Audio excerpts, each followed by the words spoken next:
सशस्त्र सीमा बल के पारगमन शिविर न्यू जलपाईगुड़ी, 12वीं वाहिनी, 19वीं वाहिनी विकास कार्यों का ई शिलान्यास आज यहाँ माननीय मुख्य अतिथि महोदय द्वारा किया जाएगा। हम महानिदेशक महोदय से अनुरोध करते हैं कि विकास कार्यों के ई शिलान्यास हेतु माननीय मुख्य अतिथि महोदय को सादर आमंत्रित करें।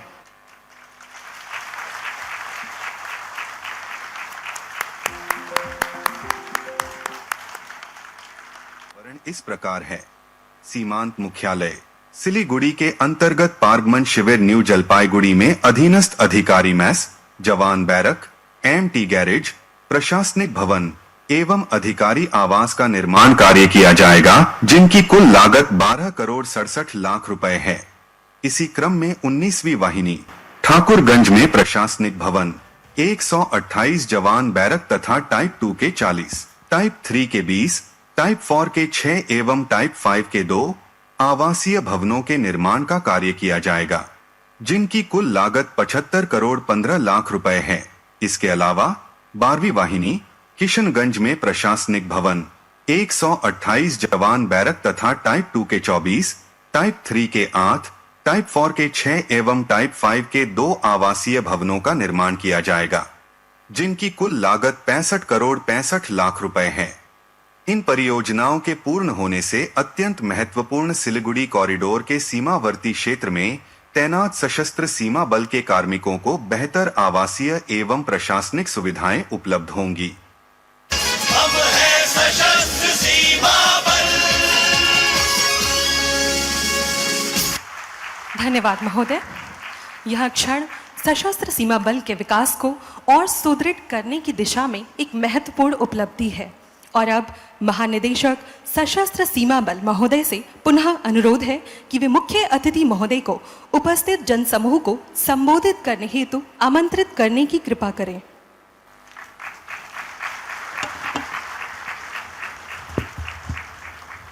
मीडिया वाले सेट कर बैठ जाओ, जरा पीछे दिखाई पड़े जवानों के साथ। बैठ जाइए भाई। भारत माता की। मंच पर उपस्थित पश्चिम बंगाल के नवनिर्वाचित और लोकप्रिय मुख्यमंत्री श्रीमान शुवेंदु अधिकारी जी,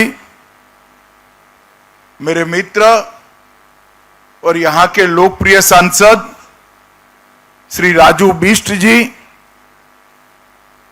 गृह मंत्रालय में मेरे साथी केंद्रीय गृह सचिव श्री गोविंद मोहन जी, निर्देशक आसूचना ब्यूरो महेश दीक्षित जी, सचिव सीमा प्रबंधन डॉक्टर राजेंद्र कुमार जी, एसएसबी के डीजीपी श्री संजय सिंघल जी, और आज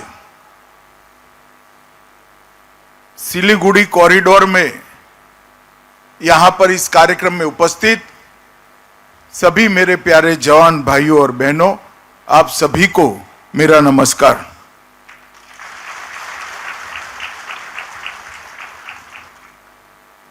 मित्रों, आज उस्ताद बिस्मिल्लाह खां का और हमारे उत्तर प्रदेश के पूर्व मुख्यमंत्री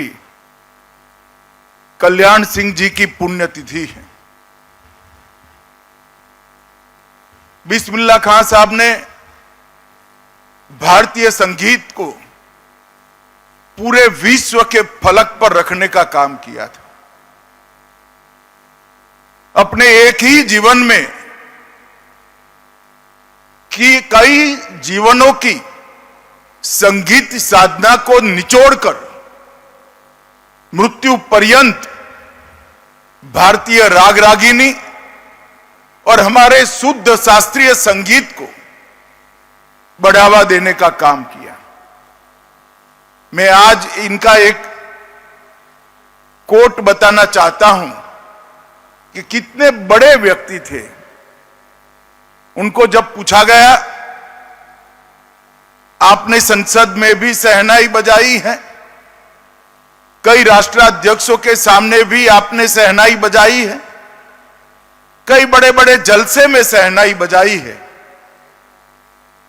आपको सबसे ज्यादा आनंद कहां मिलता है? तो उन्होंने कहा, गंगा किनारे सुबह काशी विश्वनाथ की शरण में शहनाई बजाते हुए जो मुझे आनंद मिलता है वो कहीं नहीं मिलता। ऐसा उदार और उदात्त व्यक्तित्व जिसने पूरा जीवन संगीत साधना में ही बिताया। मेरे भी एक कार्यक्रम के मंच के पीछे आधे घंटे की अल्प मीटिंग हुई थी। मैं तो कभी भूल नहीं सकता, बहुत बीमार थे, सांस फूली जा रही थी, मगर जब राग रागिनियों की बात करी तो बीमार चेहरे पर शरीर का सारा रक्त आकर जम गया और इतने उत्साह से बात करने लगे कि मुझे आश्चर्य लग गया कि संगीत के लिए इतनी गहराई से लगाव इस व्यक्ति में है।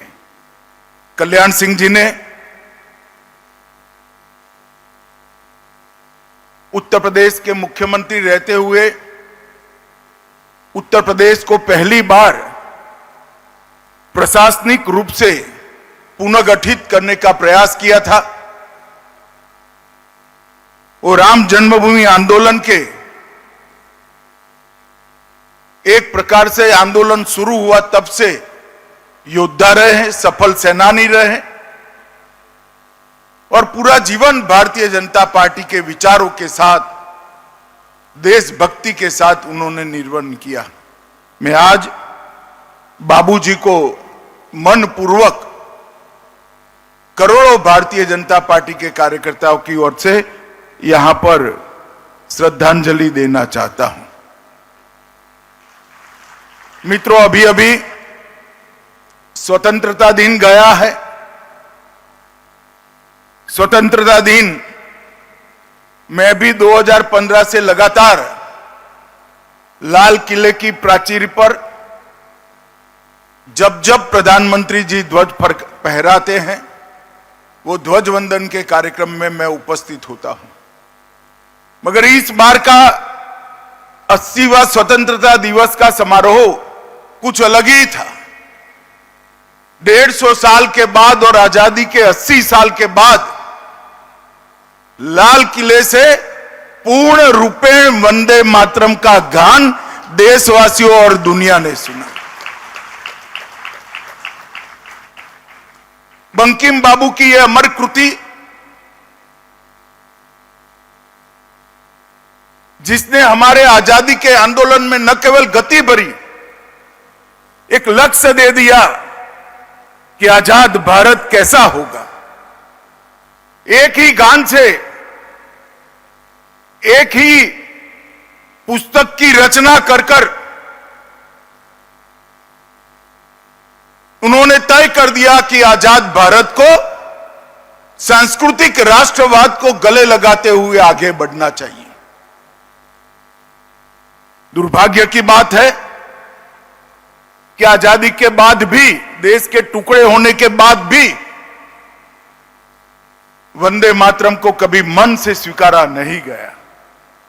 जन भावनाओं को देखते हुए संसद में उसका गान तो होता था, सब खड़े भी होते थे, मगर मेरे जैसे कई लोगों के हृदय में एक दुख का भाव भी होता था कि आजादी के बाद भी वंदे मातरम पूरा गा नहीं सकते।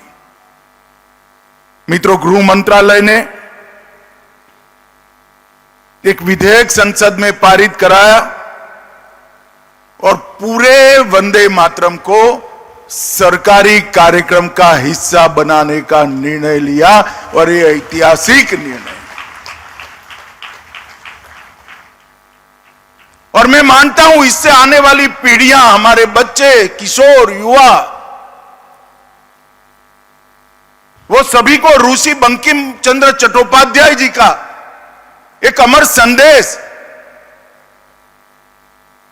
संदेश उनको प्राप्त होगा। हर रोज स्कूल में जब बच्चे पूरा वंदे मातरम गाते हैं, तब निश्चित रूप से वो राष्ट्र भक्ति की भावना से ओतप्रोत होते हैं। मित्रों, प्रधानमंत्री जी ने देश को शक्ति देने वाली सप्त धाराओं का भी ऐलान किया है। मैन्युफैक्चरिंग पावर, रक्षा शक्ति, कृषि और फूड प्रोसेसिंग, ग्रीन और ब्लू इकोनॉमी, टेक्नोलॉजी और इनोवेशन, भारत का सॉफ्ट पावर और इंफ्रास्ट्रक्चर के लिए भारत की गति शक्ति, ये सभी 7 स्तंभ पर 2047 के विकसित भारत को खड़ा करने का आह्वान उन्होंने भारत के युवाओं को किया है। और इसके साथ साथ 100 गीगावाट न्यूक्लियर पावर और 8 नए सेमीकंडक्टर के यूनिट्स, ये 3 ही साल में पूर्ण करने का संकल्प उन्होंने किया है। हम सब मानते हैं कि 7 पिल्लर पर जब आजादी के शताब्दी मनाई जाएगी, तब हमारा भारत पूरे विश्व में हर क्षेत्र में सर्वप्रथम होगा। मित्रों, अभी अभी शुभेंदु जी ने एक बात कही कि पहली बार एसएसबी के कार्यक्रम में बंगाल के सीएम को आने का सौभाग्य मिला है। मुझे भी बड़ा आनंद है शुभेंदु जी, मगर मैं इसको थोड़ा सुधार करना चाहता हूं। हम तो पुराने सीएम साहिबा को भी बुलाते थे, वो एसएसबी के कार्यक्रम में आना नहीं चाहती थी। हमने तो आपको बुलाया, आप आ गए, आपका स्वागत है। एसएसबी हो, बीएसएफ हो, वो कोई पॉलिटिकल पार्टी या कोई एक सरकार की एजेंसी नहीं है। ये अहर्निश तपस्या और परिश्रम कर कर देश की सीमाओं की सुरक्षा करने वाला बल है। Irrespective of party policy, irrespective of party government, सभी राजनीतिक दलों को, चाहे बंगाल में हो या केंद्र में जो सरकार हो, सभी ने जवानों के साथ आत्मीय रिश्ता रखना चाहिए। और मैं शुभेंदु जी की बुरी प्रशंसा करना चाहता हूं कि जब से वो आए हैं, हमें सीमा सुरक्षा के लिए जो भी सहयोग चाहिए था गृह मंत्रालय को, हम सिर्फ फोन करते हैं, पत्र तो बाद में जाता है, पहले परमिशन मिल जाती है। सरकार के गठन के 45 दिन के भीतर ही 1129 एकड़ भूमि, जो हम 2014 से मांगते थे, हमें मिलती नहीं थी, बीएसएफ और एसएसबी के लिए 1129 एकड़ भूमि शुभेंदु जी ने दे दिया। आज सुबह कुछ 29 एकड़ बाकी बचा है। सुबह नाश्ते पर आए तो मुझे लगा चलो उगाही करते हैं, तो बैठने के साथ ही उन्होंने कहा है 29 एकड़ का पैसा भेज दो, दूसरे ही दिन ऑर्डर हो जाएगा। मित्रों, ये तत्परता जो है वो भारतीय जनता पार्टी के मुख्यमंत्री नाते नहीं है। शुभेंदु जी मेरे मित्र हैं, मैं समझता हूं उनको। घंटों घंटों हमारी चर्चा हुई है पश्चिम बंगाल की समस्याओं के लिए। उनको मालूम है जब तक घुसपैठ नहीं रोकती, ना पश्चिम बंगाल सुरक्षित रह सकता है, ना भारत सुरक्षित रह सकता है। और घुसपैठ रोकने की पूर्व शर्त है कि सीमा पर बाढ़ को पूरा लगा दिया जाए। हम ममता बनर्जी के हाथ पैर जोड़कर थक गए, मगर हमें भूमि नहीं दी। एक बार उन्होंने आग्रह रखा, मैं उनकी ऑफिस में भी पहुंच गया कि ममता जी, वो भारतीय जनता पार्टी को जमीन नहीं देना है, बीएसएफ को देना है, आप कृपया दे दीजिए। हां बोला, मगर गई तब तक नहीं दी।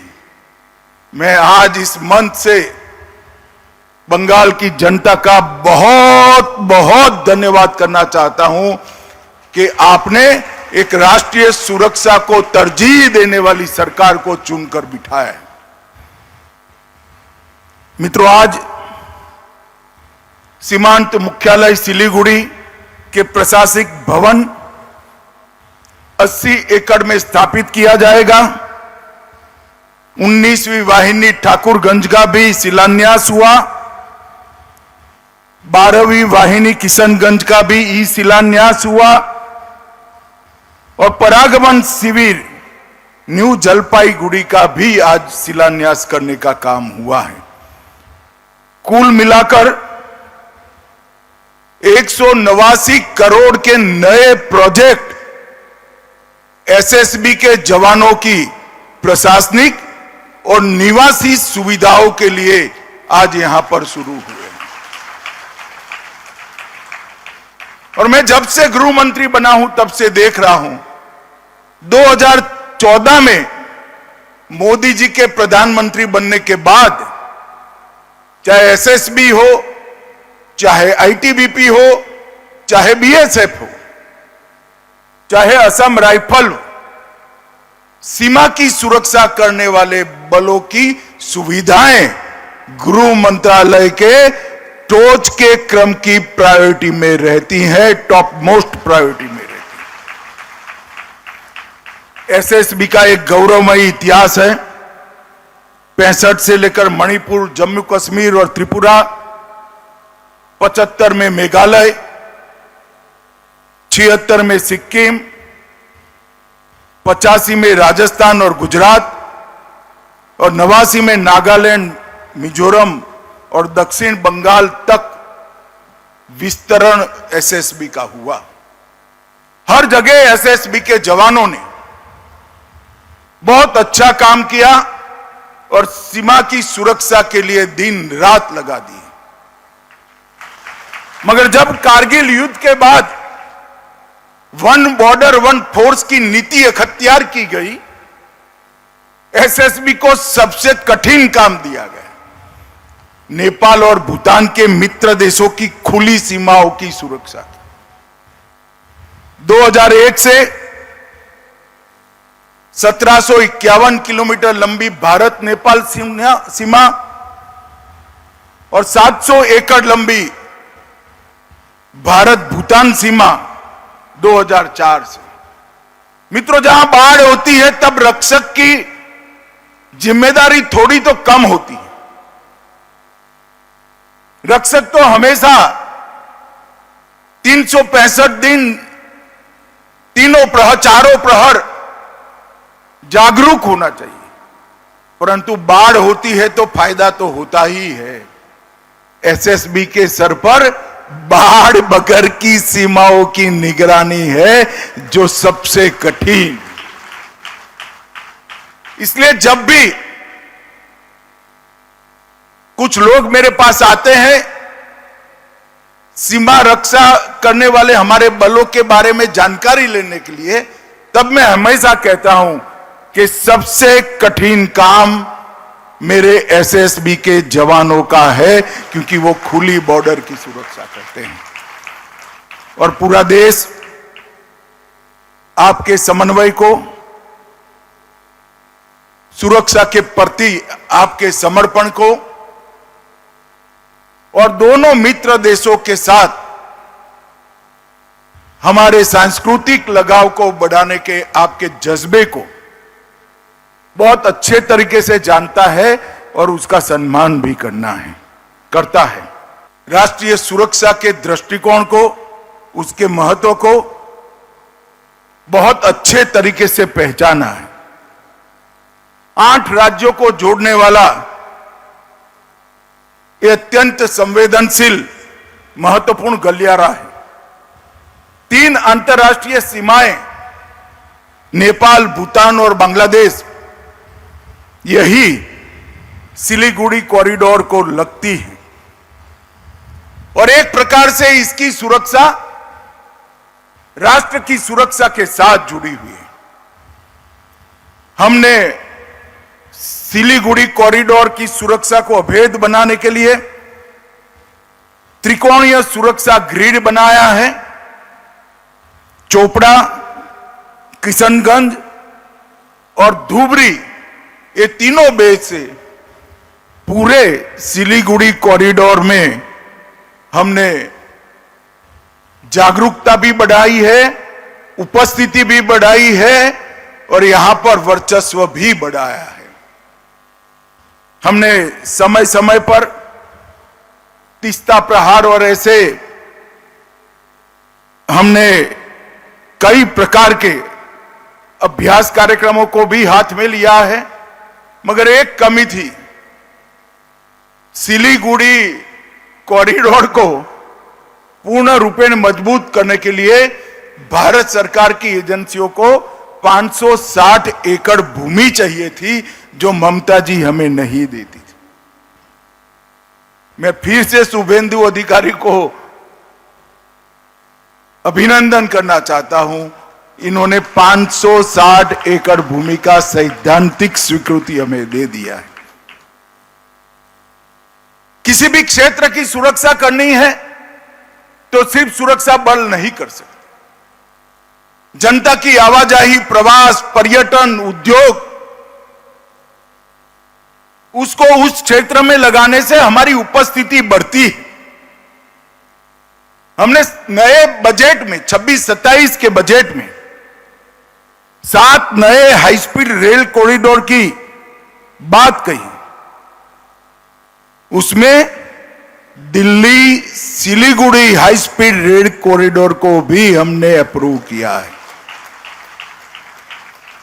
मैं आज उत्तर बंग और सिलीगुड़ी के सभी निवासियों को कहना चाहता हूं, विमान में जाने की कोई जरूरत नहीं है।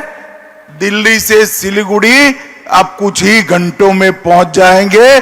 सिर्फ 2-3 साल की देरी है। हमने अमृत भारत स्टेशन के माध्यम से सिलीगुड़ी और जलपाईगुड़ी स्टेशन को विश्व कक्षा के बनाए। वाइब्रेंट विलेज कार्यक्रम 2 के माध्यम से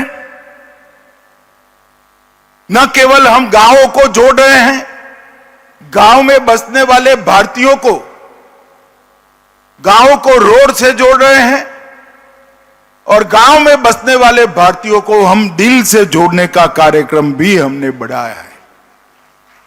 6,839 करोड़ का परिव्यय की ये योजना एक प्रकार से बांग्लादेश, भूटान दोनों सीमाओं के लिए बहुत बड़ा काम करेगा। सेफ, सिक्योर और वाइब्रेंट लैंड बॉर्डर का हमारा जो कंसेप्ट है, उसको हम आगे बढ़ाएंगे।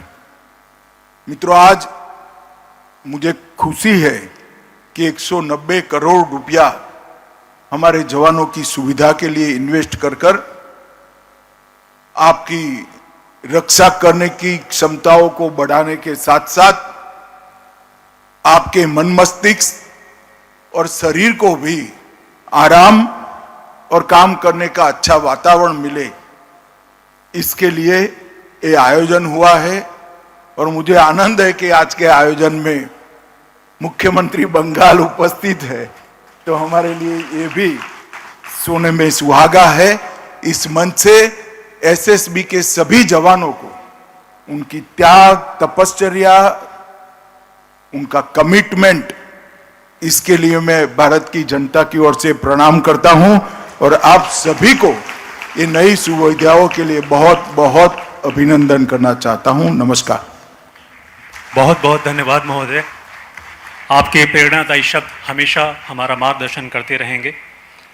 अब हम महानिदेशक महोदय से आग्रह करते हैं कि आज के ऐतिहासिक और शुभ अवसर पर माननीय मुख्य अतिथि महोदय को स्मृति चिन्ह भेंट करने का कृपा करें।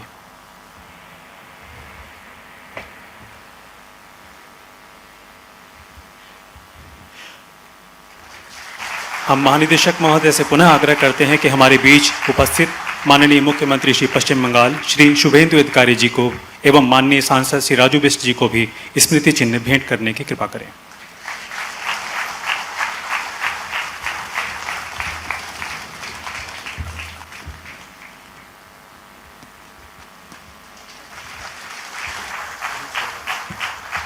धन्यवाद महोदय। अब मैं श्री वंदन सक्सेना, महानिरीक्षक सशस्त्र सीमा बल सीमांत सिलीगुड़ी को धन्यवाद ज्ञापन हेतु सादर आमंत्रित करती हूँ।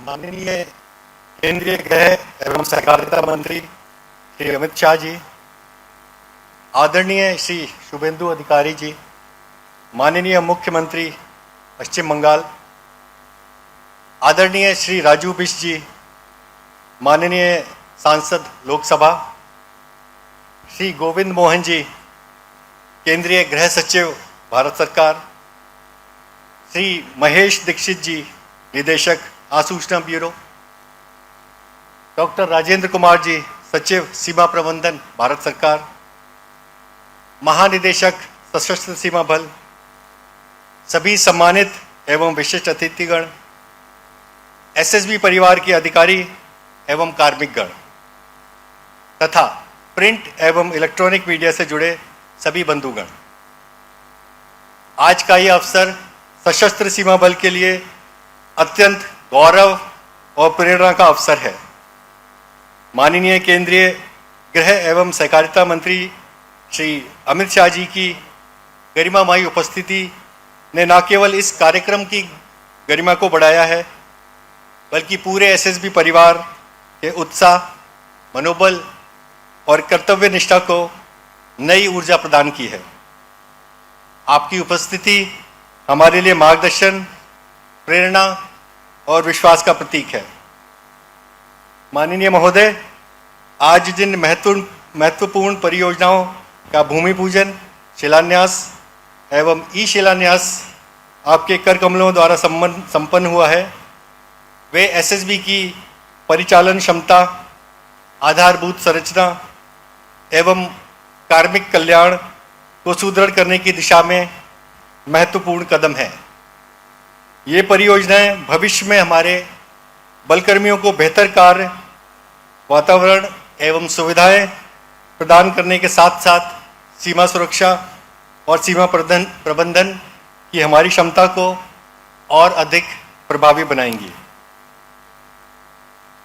मैं केंद्रीय गृह सचिव महोदय, निदेशक आसूचना ब्यूरो महोदय, सचिव सीमा प्रबंधन महोदय तथा उपस्थित सभी वरिष्ठ अतिथिगण का हार्दिक धन्यवाद करता हूं, जिनके मार्गदर्शन एवं सहयोग से एसएसबी अपने दायित्वों को और अधिक प्रभावी ढंग से निभा रहा है।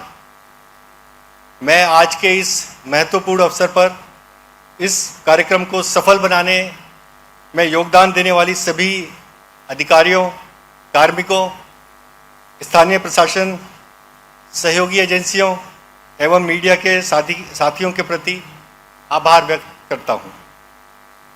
अंत में मैं माननीय केंद्रीय गृह मंत्री जी, आपको विश्वास दिलाना चाहता हूं कि सिलीगुड़ी फ्रंटियर का प्रत्येक अधिकारी एवं कार्मिक राष्ट्र की सीमाओं की सुरक्षा के प्रति पूर्ण समर्पित है।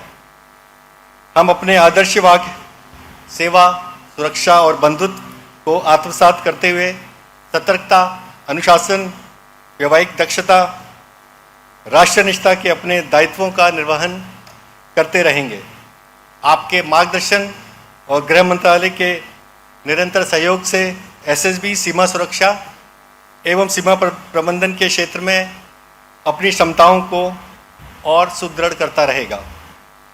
इन्हीं शब्दों के साथ एक बार पुनः माननीय केंद्रीय गृह एवं सहकारिता मंत्री जी श्री अमित शाह जी तथा सभी सम्मानित अतिथियों का हार्दिक आभार व्यक्त करता हूं और आप सभी के प्रति धन्यवाद ज्ञापित करता हूं। जय हिंद, जय भारत।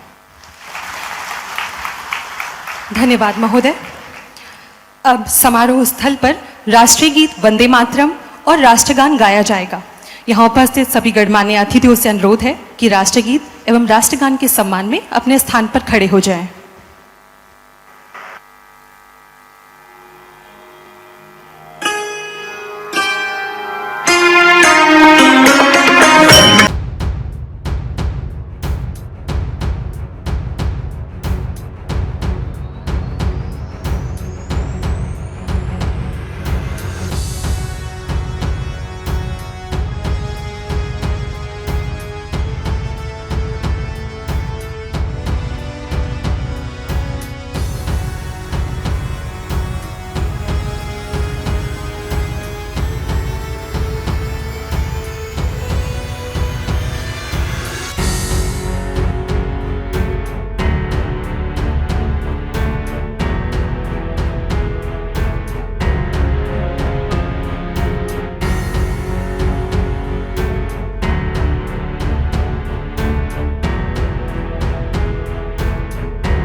अधिनायक जय हे भारत भाग्य विधाता, पंजाब सिंध गुजरात मराठा द्राविड उत्कल बंगा, विंध्य हिमाचल यमुना गंगा उच्चल जलधि तरंगा, तव शुभ नामे जागे तव शुभ आशीष मांगे, गाहे तव जय गाथा, जन गण मंगल दायक जय हे भारत भाग्य विधाता, जय हे जय हे जय हे जय जय जय जय हे। भारत माता की, भारत माता की, भारत माता की।